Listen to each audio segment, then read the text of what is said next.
حفاظت کوي خو چې کله وایي ته دا خپل رای ونه شې دې کې سوري ونه کړي په چغلخورۍ سره په غیبت سره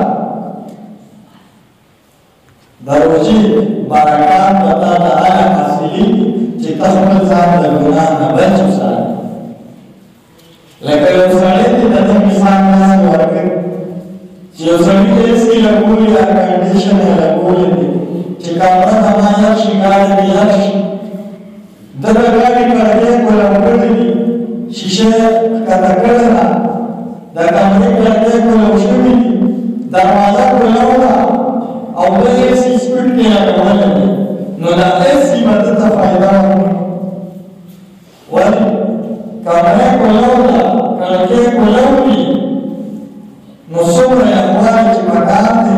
چې ایسي ستا کمره یخه کړي هغه فایده به نه میلاوي نو د روژې فایده چې ته پکې غیبت ونه کړي چغلي ونه کړي ځکه دا خو ډار دی په دې ډار کې تا سوري وکړو دا چم شو نو تا ته به د روژې فایده نه میلاوي او الله رب العزت وایي فرمایي چې الصوم لي وانا اجزي به روژه زما لپاره د بدله جوار کوم علما لیکي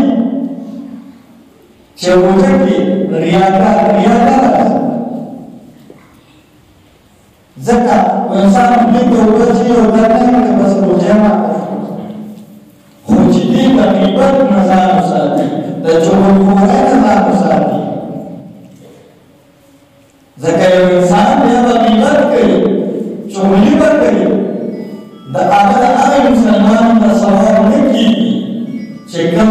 صحیح مسلمان دی او خلک یې نیکو ته وبلل د بدو نه منع کړه او خپله روژه د غیبت او د چغلخورۍ نه محفوظ وساتله الله بدله